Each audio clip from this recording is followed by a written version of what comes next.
بسم اللہ الرحمن الرحیم۔ پیارے دوستو، آج ہم آپ کے لیے لے کر آئے ایک ایسی داستان جسے سن کر آپ بھی حیران ہو جاؤ گے۔ آج کی کہانی ہے ایک ایسے امیر آدمی کی جو اپنی چمچماتی فارچونر کار لے کر باہر نکلا اور اسی کار کے سامنے بھیک مانگتی اس کی طلاق یافتہ بیوی آ گئی۔ صبح کا وقت تھا۔ جے پور کے گریش چوراہے پر ہر روز کی طرح جام لگا ہوا تھا اور اسی جام میں پھنسی تھی ایک چمچماتی سفید BMW کار۔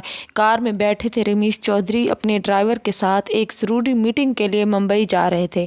جیسے ان کی کار چوراہے پر پہنچتی ہے، رمیش اپنے ڈرائیور سے کہتے ہیں، بھائی صاحب تھوڑا رک جاؤ، دیکھو جام کتنا لمبا ہے۔ اتنی بھی کیا جلدی ہے، سامنے کتنے لوگ کھڑے ہیں، جلد بازی میں کوئی فائدہ نہیں ہے، آرام سے چلتے ہیں، ابھی کافی ٹائم ہے ہماری میٹنگ میں۔ ڈرائیور کار کو چوراہے پر ہی روک دیتا ہے۔ رمیش کی نظر آس پاس کھڑی کچھ عورتوں پر پڑتی ہے۔ یہ عورتیں پرانے میلے کچیلے کپڑوں میں تھیں، ان کے چہروں پر تھکان اور مجبوری صاف جھلک رہی تھی۔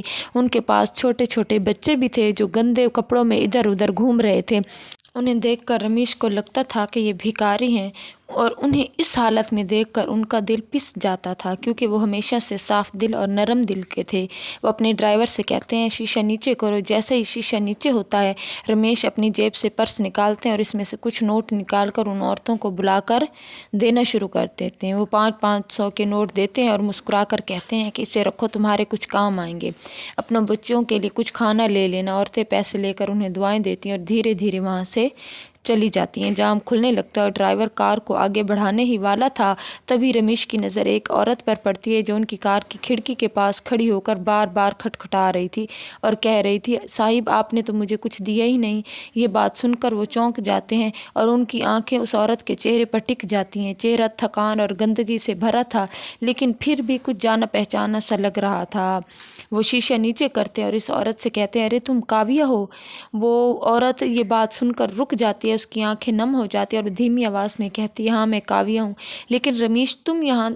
رمیش کا دل دھک سے رہ جاتا ہے۔ دوستو، یہ کوئی اور نہیں بلکہ اس کی طلاق یافتہ بیوی تھی جس سے اس کا طلاق 4 سال پہلے ہو چکا تھا۔ رمیش پریشان ہو کر پوچھتے ہیں، کاویہ تم اس حالت میں؟ تم تو ایک اچھے گھرانے کی لڑکی تھی اور کورٹ میں طلاق کے وقت تم نے مجھ سے 50 لاکھ روپے بھی لیے تھے، پھر بھی تم سڑک پر بھیک مانگ رہی ہو، در در کی ٹھوکریں کھا رہی ہو، کیوں؟ تم تو اگر ساری زندگی بھی بیٹھ کر کھا سکتی تو کھاتی، پھر یہ حالت کیوں؟ یہ سب سن کر اس کی آنکھوں سے آنسو جھلکنے لگتے ہیں اور وہ کہتی ہے، رمیش مجھے تھوڑا وقت دو، میں تمہیں سب کچھ بتاؤں گی۔ رمیش کہتا ہے، تم ایسا کرو، تم میری کار میں بیٹھ جاؤ پیچھے والی سیٹ پر۔ رمیش اپنے ڈرائیور سے کہتے ہیں، پیچھے کار کا دروازہ کھول دو۔ ڈرائیور فوراً دروازہ کھول دیتا ہے اور کاویہ کار میں بیٹھ جاتی ہے، لیکن جیسے ہی وہ کار میں بیٹھتی ہے، آس پاس کے کچھ دکاندار اور راہگیروں کو شک ہونے لگتا ہے۔ انہیں لگتا ہے کہ کہیں یہ امیر آدمی اس غریب عورت کو غلط ارادے سے تو اپنی کار میں نہیں بٹھا رہا، اور دیکھتے ہی دیکھتے چوراہے پر بھیڑ اکٹھا ہو جاتی ہے کہ یہ کیا ہو رہا ہے، اس عورت کو کہاں لے جا رہے ہو؟ سب اس آدمی پر غلط شک کرنے لگتے ہیں۔ کاویہ کے ساتھ جو عورتیں بھیک مانگ رہی تھی وہ بھی وہاں آ جاتی ہیں اور کہتی ہیں، تم اس آدمی کے ساتھ کہاں جا رہے ہو؟ کیا ہے؟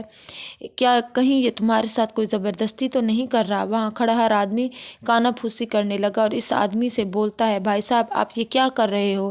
یہ سب دیکھ کر کاویہ جلدی سے بول پڑتی ہے، یہ میرے طلاق شدہ پتی ہیں اور میں ان کے ساتھ جا رہی ہوں، یہ میرے ساتھ کوئی زبردستی نہیں کر رہے۔ بھیڑ آہستہ آہستہ تھم جاتی ہے، لیکن کچھ لوگ ابھی بھی کانا پھوسی کر رہے تھے۔ کچھ کہتے ہیں، یہ تو کوئی بڑا آدمی لگتا ہے، اس نے اس غریب عورت کو بہلا پھسلا لیا ہے۔ اب آپ سے بتاتے ہیں کہ وہ ڈرائیور سے کہتا ہے رمیش کہ تم یہاں سے چلو۔ ڈرائیور گاڑی سٹارٹ کرتا ہے اور وہ وہاں سے چلے جاتے ہیں۔ رمیش کاویہ کو کہتا ہے کہ آؤ میں تمہیں ایک پاس کے ہوٹل لے جاتا ہوں، اور ڈرائیور کو کچھ پیسے دے کر کہتا ہے، جاؤ بازار سے اس کے لیے ایک اچھی سی ساڑی، کچھ ضرورت کا سامان اور چپل وغیرہ لے آؤ۔ ڈرائیور فوراً جاتا ہے اور ایک خوبصورت نیلی ساڑی، چپل اور ایک چھوٹا سا بیگ لے کر لوٹتا ہے۔ رمیش کاویہ سے کہتے ہیں، ہوٹل کے واش روم جاؤ اور یہ پہن لو۔ وہ ویسا ہی کرتی ہے اور جب وہ نئے کپڑوں میں باہر آتی ہے تو رمیش اسے دیکھ کر حیران رہ جاتے ہیں۔ وہ سوچتے ہیں کہ حالات نے اسے کتنا بدل دیا، لیکن اس کی خوبصورتی اور معصومیت تو آج بھی ویسی ہی ہے۔ اب وہ اس سے اپنی امید بھری نظروں سے دیکھ رہی تھی جیسے کوئی نئی نویلی دلہن ہو۔ رمیش اس سے کہتے ہیں، کسی ضروری کام سے میں ممبئی جا رہا ہوں، اگر تم مجھے تھوڑا ٹائم دو تو میں تم سے کل آ کر اسی ہوٹل میں ملتا ہوں۔ وہ کہتی ہے، ٹھیک ہے، تم कहते हो तो मैं बैठ जाती हूँ, मैं कहीं नहीं जाऊँगी। रमेश उससे कहता है कि तुम इसी होटल में मिलना, कहीं जाना मत, तुम्हारे खाने पीने का पूरा इंतज़ाम करता हूँ। और फिर वो ड्राइवर से कहकर काव्या के लिए इंतज़ाम करवा देते और कहते हैं कि कल जल्द ही वापस आऊँगा और तुमसे मुलाकात करूँगा। ये कहकर वो वहाँ से चला जाता है और फिर रमेश मुंबई रवाना हो जाता है। मुंबई पहुँचने के बाद वो अपना काम जल्दी जल्दी निपटा लेता है और फिर रात होते ही वो वापस होटल में आ पहुँचता है और अपने होटल में वहीं काव्या के पास नहीं, जबकि काव्या वहाँ होटल में खामोश ठहरी थी और वो उधर मुंबई में रमेश होटल में था। दोनों की रात नहीं कट रही थी, वो दोनों एक दूसरे की गुजरी ज़िंदगी को सोच सोच कर करवटें बदल रहे थे। अगले दिन रमेश मुंबई से लौटकर जल्दी जल्दी होटल में पहुँचता है। होटल में पहुंचकर काव्या उसे वहां मिलती है। कुछ देर बैठ वो दोनों बातें करने लगते हैं। काव्या अपनी कहानी सुनानी शुरू करती है। वो कहती है कि मैं कभी नहीं चाहती थी कि मैं तुमसे तलाक लूं। फिर वो उससे कहता है कि तुमने तलाक क्यों ली। वो कहती है तुमसे तलाक लेना मेरा कोई अपना इरादा नहीं था। मेरी तुमसे जब शादी हुई थी तो मेरे घर वालों ने मेरी शादी तुमसे तुम्हारी दौलत देखकर करवाई थी। मेरे जीजा जी और भाई बहुत लालची थे। जब भी तुम्हें देखने आए थे तो घर जाकर उन्होंने कहा था शादी तो इसी घर में होगी, चाहे कुछ भी हो जाए, और शादी के बाद तलाक करवा देंगे जिसमें पैसे लेंगे और तुम उस पर हर्जाना लगा देना। लेकिन मुझे ये बात शादी से पहले पता ना थी। शादी के बाद तुमसे तलाक लेने के लिए वो मुझे उकसाया करते थे कि तुम से मोटी रकम हासिल करें और सब मिलकर नई ज़िंदगी शुरू करेंगे। मैं उनकी बातों में आ गई और मैंने कोर्ट में तुम पर 50 लाख रुपए का हर्जाना ठोका और तुमने वहाँ वो रकम भी दे दी। होटल में बैठकर वो अपनी ज़िंदगी की कहानी सुना रही थी कि तलाक के बाद मेरे जीजा जी और भाई ने सारे 50 लाख रुपए छीन लिए मुझसे। उन्होंने कहा कि वो मेरी दूसरी शादी करवा देंगे और इन पैसों से एक फ्लैट खरीदेंगे। लेकिन धीरे धीरे सारे पैसे ख़त्म हो गए या उन्होंने बिजनेस में लगाए और फिर मेरे भाई ने अपनी शादी के लिए खर्च कर दिए। जब पैसे खर्च हो गए तो मेरे घर वालों ने मुझे घर से निकाल दिया। मेरे माँ बाप ने भी मेरा साथ छोड़ दिया। कहने लगे अब तुम तलाकशुदा हो तो हमारे लिए बोझ हो। काव्या की आंखों से आंसू टपकने लगते हैं। वो आगे कहती है कि मेरे पास कोई रास्ता नहीं था रमेश, मैं मजबूर थी। मैंने अपने घर वालों के चक्कर में अपना खुद का घर बर्बाद कर दिया। मेरे वालिद एलर्जी के मरीज़ थे जिन्होंने ये सब करने के लिए मुझ पर बहुत प्रेशर डाला और मैं उनकी बातों में आ गई और अब मैं सड़क पर आ गई हूँ। उन्होंने मुझसे घर से निकाल दिया। मैंने शुरू में दूसरों के घरों में जाकर काम किया, झाड़ू पूछा, जो भी काम मिलता करती, लेकिन लोग मुझे ताने मारते थे। इसलिए मैंने काम छोड़कर सड़क पर भीख मांगना शुरू कर दिया। और फिर जब एक दिन मैं स्टेशन पर भीख मांग रही थी तो कुछ भिखारियों के साथ मेरी मुलाकात हुई। वो औरतें मुझे अपने साथ ले गए और मैं अब उन्हीं के साथ रहती हूँ क्योंकि मेरे पास कोई और ठिकाना नहीं था और उनके साथ अब रहना शुरू किया। धीरे धीरे भीख मांगने लगी। मैं जानती हूँ कि ये गलत है लेकिन मेरे पास और कोई काम नहीं था। लेकिन मेरे दिल में तुम्हारे लिए वही प्यार था। मैंने तुम्हारी तस्वीर अपने पास संभाल रखी क्योंकि वो मेरी आखिरी उम्मीद थी। रमेश ये सब सुनकर शशदर रह जाता है। उसकी आंखों से भी आंसू झलकने लगते हैं। वो सोचता है कि कैसे एक इंसान का लालच किसी की पूरी ज़िंदगी बर्बाद कर सकता है। रमेश काव्या से पूछते हैं कि मेरी माँ तो तुम्हें बहुत याद करती थी, तुमने कभी उनसे मिलने की कोशिश क्यों ना की।